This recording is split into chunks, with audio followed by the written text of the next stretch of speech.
जय हिंद सभी दोस्तों का एएसआई एलडीसी आपके अपने यूट्यूब चैनल में स्वागत है। और आज का जो हमारा जो टॉपिक है वो है सब्जेक्ट वर्ब एग्रीमेंट। सब्जेक्ट का और वर्ब का यहाँ पे क्या है, एग्रीमेंट है। एग्रीमेंट मतलब समझौता। सिंपल शब्दों में समझिए कि अगर सब्जेक्ट सिंगुलर है तो वर्ब भी सिंगुलर आएगी, सब्जेक्ट प्लूरल है तो वर्ब भी प्लूरल आएगी, दैट्स ऑल। और सब्जेक्ट वर्ब एग्रीमेंट कुछ नहीं है। सीधा चलते हैं एग्जाम्पल्स में, और एग्जाम्पल्स भी ऐसे जो प्रीवियस एग्जाम्स में आ चुके हैं या और कोई एग्जाम जिसमें बहुत बार आ चुके हैं, उन्हीं को ही हम यहाँ पे पढ़ते हैं। तो फर्स्ट में जो एग्जाम्पल है वो देखिए आप यहाँ पे कि ये फर्स्ट एग्जाम्पल अपना, द बॉय प्लेज क्रिकेट। यहाँ पे सब्जेक्ट पे ध्यान दीजिएगा और वर्ब पे ध्यान दीजिए। यहाँ पे द बॉय प्लेज क्रिकेट, ये क्या है, कौन से टेंस का वाक्य है, ये अपने प्रेजेंट इंडेफिनिट टेंस का वाक्य है, ठीक है। थर्ड पर्सन है, थर्ड पर्सन के साथ वर्ब में क्या था, एस या ईएस का प्रयोग होता है, तो यहाँ पे हो गया। लेकिन यहाँ पे क्या है, सब्जेक्ट को क्या क्या है, सिंगुलर रखा गया है, ठीक है ना। तो यहाँ पे वर्ब की, ये वर्ब को भी यहाँ पे सिंगुलर काउंट किया जाएगा इसके अकॉर्डिंग, मतलब टेंस के रूल के अकॉर्डिंग भी ये सही है। टेंस के रूल लगा लो आप तो भी आप बिल्कुल से सही कर पाओगे, ठीक है। नेक्स्ट देखते हैं, द बॉयज। यहाँ देखिए, यहाँ बॉय नहीं है, यहाँ बॉयज है। The boys play cricket. अब देखिए ये कोई जो भी है, अगर क्या है, एक से अधिक है, एक से अधिक है तो क्या हुआ, प्लूरल हुआ ना। तो प्लूरल हो गया, इसके साथ में प्ले क्रिकेट। लड़के क्रिकेट खेलते हैं। अकॉर्डिंग टू सिंपल, अपना जो प्रेजेंट सिंपल टेंस है उसके अनुसार देखिए कि जब जो भी आई वी दे यू, ठीक है ना, ये आते हैं, या सिंगल नेम नहीं, नेम्स आते हैं, ठीक है ना, प्लूरल चीज़ें होती हैं, तो वो क्या कहती है, फर्स्ट या सेकंड पर्सन के अंदर वो काउंट की जाती है, ठीक है ना, मतलब वो प्लूरल होती है। तो ये प्लूरल है यहाँ पे, और ये प्ले है, ये भी यहाँ पे प्लूरल माना जाएगा। ये है सब्जेक्ट और वर्ब का एग्रीमेंट। नेक्स्ट अपना नेक्स्ट देखते हैं। नेक्स्ट में देखिए थर्ड वाक्य अपना, this book is on the table. This book is on the table. यहाँ पे सबसे पहले इस पे आप फोकस कीजिएगा। दिस बुक सब्जेक्ट हो गया, इज हेल्पिंग वर्ब होगी, ऑन द टेबल हो गया, ये यहाँ पे क्या हो गया, आपका कंजक्शन हो गया, ठीक है ना। कहाँ पे आनी है आपका, तो इसमें इस पे दिस बुक, यहाँ पे एस या इस का प्रयोग नहीं है, केवल एक वचन सिंगुलर चीज के लिए कहा गया यहाँ पे, ठीक है। इसलिए यहाँ पे क्या है, इज आया है। क्या आया है, इज आया है, वरना यहाँ पे आर भी आ सकता था। आर किसके लिए आता है, प्लूरल के लिए, और यहाँ पे इज आया है, वो किसके लिए आया है, सिंगुलर के लिए। तो यहाँ क्या है, सब्जेक्ट सिंगुलर है, सब्जेक्ट क्या है, सिंगुलर है, तो वर्ब भी क्या होगी, सिंगुलर आएगी। तो इसके सिंगुलर सब्जेक्ट है, इसलिए हेल्पिंग वर्ब, जो हेल्पिंग वर्ब वो भी क्या है, सिंगुलर है, करेक्ट। नेक्स्ट देखते हैं। नेक्स्ट देखिए इसके अंदर यहाँ पे लिखा है, these books are on the table. I think आपको ऊपर वाले स्टेटमेंट में, इस स्टेटमेंट में फर्क नजर आया होगा। यहाँ पे क्या लिख के रखा है, यहाँ पे ये सिंगल था, एस नहीं लगा के रखा, यहाँ पे एस लगा के रखा है। इस कारण से यहाँ पे इज हेल्पिंग वर्ब आई, और यहाँ पे प्लूरल, सब्जेक्ट प्लूरल होने के कारण एस भी प्लूरल आई। समझ गए ना आप। देखो यहाँ पे ऑन द सीधा है, सब्जेक्ट वो आप वो भी देख लीजिए ना, टेंस के अनुसार है, वो भी देख लीजिए ना कि यहाँ पे जो बुक्स लिख के रखा है, दीज बुक्स, तो यहाँ पे क्या आया है, आर एच वी आई है। ऊपर वाले में क्या था, केवल बुक था, क्या हेल्पिंग वर्ब आई थी, इज आई थी। बुक एक वचन है, सिंगुलर है, तो singular H we I. Books plural है यहाँ पे, तो एच वी भी प्लूरल आएगी, दैट्स ऑल। आई थिंक आपको जितना समझाया वो समझ में आया होगा। नेक्स्ट देखते हैं, सॉरी, यहाँ नेक्स्ट को देखिए, 1 सेकेंड। नेक्स्ट अपना एंड का, जो एंड का रूल है, देखिए एंड के अंदर देखिए मैंने कहा कि जो थर्ड पर्सन होते हैं उसमें कोई एक नाम आ जाए, लेकिन नाम क्या होना चाहिए, सिंगुलर। तो वो एक नाम आएगा तो वो सिंगुलर होगा, क्या होगा, सिंगुलर। लेकिन जैसे राम एंड श्याम, अगर ये आ गए, ये दोनों क्या है, ये पूरा मिला के क्या है, एक सब्जेक्ट है। यहाँ क्या है, एंड से दो चीज़ों को जोड़ा गया, तो ये हैं तो नाम, लेकिन ये बन जाएंगे आपके प्लूरल। इस चीज़ को ध्यान में रखना, वेरी इंपॉर्टेंट रूल, ठीक है। चलिए आगे देखते हैं इसमें। यही देखिए, Ram and Shyam are good friends, ठीक है। राम एंड श्याम, एंड से जुड़ गए, दो नाम तो प्लूरल हो जाएंगे, उसी के हिसाब से यहाँ पे इज ना आके आ रहा है, और यहाँ गुड फ्रेंड नहीं आया है, याद रखना, इसमें भी एस लगा है, ठीक है ना, इसमें भी एस लगा है। जो आपके एरर्स वाले स्टेटमेंट हैं उसमें क्या करेंगे, Ram and Shyam are good, बस फ्रेंड लिख देंगे तो भी गलत हो जाएगा। इस बात पे भी आपको फोकस रखना है। Next, honesty and hard work. Honesty and hard work make a person successful, make a person successful.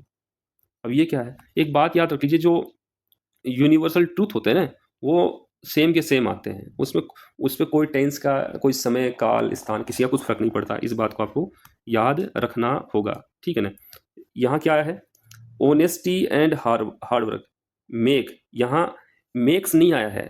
Make की जो स्पेलिंग है, इस पे एस नहीं लगा है, क्योंकि यहाँ पे कोई थर्ड पर्सन होता तो यहाँ पे क्या लगता, या यहाँ पे कोई एक सिंगुलर होता तो क्या लगता, इस मेक में एस लगता, यहाँ पे एस नहीं है, क्योंकि honesty and hard hard work and से जोड़े गए, इसलिए यहाँ मेक आया है, ठीक है ना? बाकी स्टेटमेंट सेम का सेम रहेगा, इसमें कोई दिक्कत नहीं है। इस बात पे फोकस करना आपको। आगे कुछ एक्सेप्शन है, वो भी आपको दिखा देते हैं क्या है। अपवाद, इनको भी आपको ध्यान में रखना है, एग्जामिनर यहाँ से भी क्वेश्चन उठा लेता है। Bread and butter is my breakfast. Bread के साथ बटर आता है और राइस के साथ में करी आती है। ये एक्सेप्शन है, इनको आपको याद रखना पड़ेगा कि ये एंड से जुड़ने के बाद में भी यहाँ पे देखिए इसमें आर नहीं आ रहा है, इसमें आर नहीं आ रहा, आर के स्थान पे क्या आ रहा है, इज आ रहा है, ठीक है। इनको एक माना गया है, ब्रेड एंड बटर को एक माना गया है, और राइस एंड करी को सिंगुलर, दोनों को क्या माना गया है, सिंगुलर माना गया है, इसलिए इनके साथ में इज आएगा। इस बात को आपको याद रखना पड़ेगा। ये क्या है, एक्सेप्शन है, अपवाद है, ठीक है। क्योंकि ऐसी चीज़ों पे फोकस करने से क्या होता है कि एग्ज़ाम में या आपकी बड़ी हेल्प करेंगे, ठीक है। नेक्स्ट देखते हैं, ईदर, नाइदर, ईच, इवरी और एवरीवन, ये सब क्या है, सिंगुलर। रट लीजिए, इनको याद कर लीजिए, ठीक है। और इसमें देखिए, इसमें एन है, नीदर, वैसे भी अगर आपको याद नहीं रहेगा तो ये जो ऐसे वर्डों का समूह है जो ई से स्टार्ट होता है, जो ई से स्टार्ट हो रहा है वो क्या है, सब सिंगुलर है। इस बात को आपको याद रखना है, ठीक है। एग्जाम्पल देख लेते हैं। एग्जाम्पल देखिए कि यहाँ either of the students is responsible. देखिए यहाँ स्टूडेंट्स हैं, यहाँ पे एस लगा है, तो आप कंफ्यूज हो जाओगे कि यहाँ तो आर आना चाहिए था। क्या आना चाहिए था, आर आना चाहिए था। लेकिन एक अधिकतर ये एक नीदर है यहाँ पे, जिसको नाइदर बोलते हो आप अधिकतर, तो इधर नीदर बोला जाता है इनको। तो जो आपकी मैं बोल लेता हूँ, जो हम कॉमन नाइदर बोलते हैं, तो ये इधर है, इसके बाद में स्टूडेंट्स को दिया गया था, एस लगा है, यहाँ आंसर में एस लगा है, ठीक है ना। तो हम सोचते हैं कि इसमें क्या आएगा, यहाँ पे तो आर आना चाहिए, ठीक है, जबकि ऐसा नहीं है।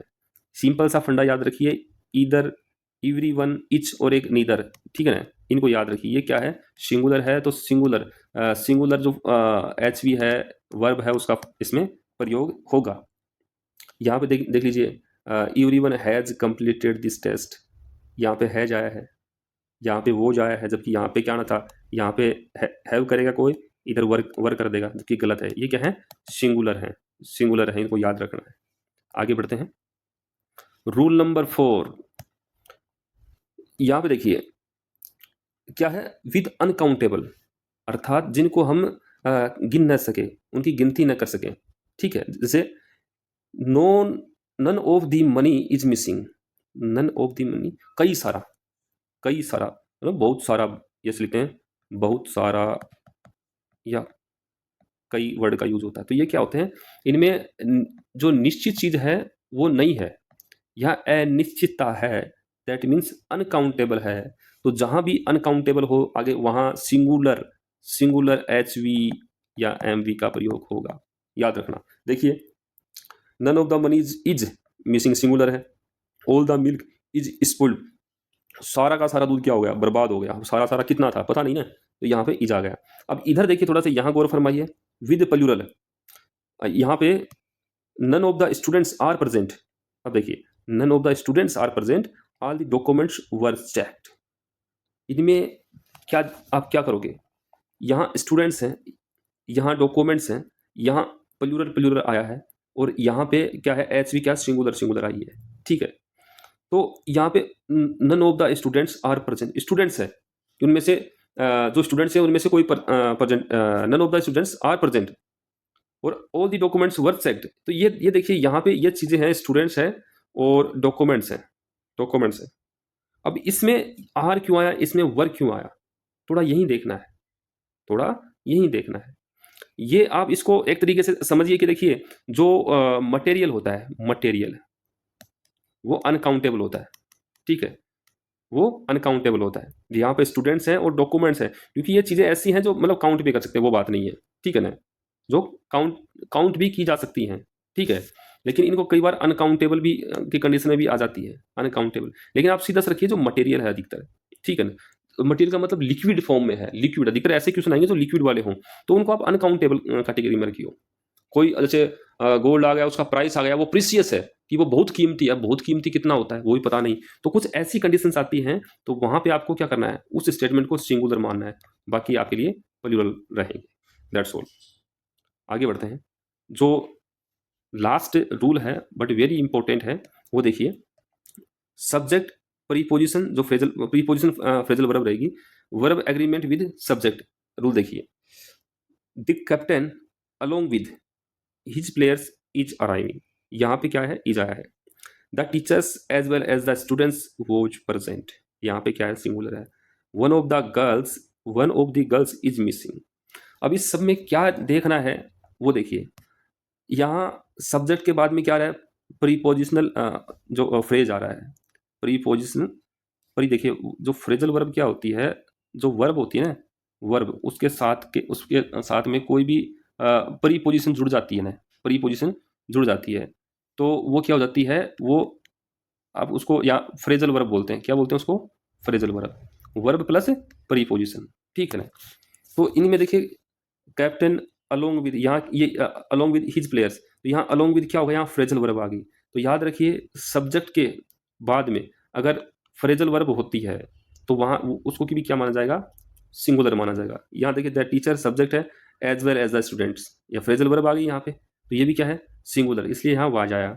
इधर देखिए one of the girl is missing, ठीक है ना, कि सभी में से क्या एक लड़की मिसिंग थी, तो इस कारण से यहाँ भी क्या आया, देखिए यहाँ फ्रेजल वर्ब है, इधर फ्रेजल वर्ब है, तो यहाँ क्या इज सिंगुलर आया, ठीक है ना। तो ये मोस्ट इंपॉर्टेंट क्या थे, मोस्ट इंपॉर्टेंट आपके सब्जेक्ट वर्ब एग्रीमेंट के आपके एग्जाम्पल्स थे। अगर आप इनको ठीक तरीके से एक बार देख लेते हो, क्योंकि ये थोड़ा सा टफ टॉपिक है, अगर उसके लिए जिसने टेंस नहीं पढ़े हैं, जिसने टेंस पढ़े हैं उसके लिए बिल्कुल ईजी है, क्योंकि है तो टेंसों के जो रूल्स हैं उनके आधार पे। तो आप इसको पढ़ लीजिए, समझ में नहीं आया तो एक बार फिर से देख लीजिए। अगर कुछ भी परेशानी हो तो आपको क्या करना है, अपना कमेंट बॉक्स है वो ओपन है आपके लिए। तो वीडियो को क्या करना है, आपका होमवर्क क्या है, वीडियो को लाइक करना है, शेयर करना है, और नए हो तो चैनल को क्या करना है, सब्सक्राइब करना है, और साथ में अपना जो टेलीग्राम चैनल है उसको क्या करना है, ज्वाइन करना है।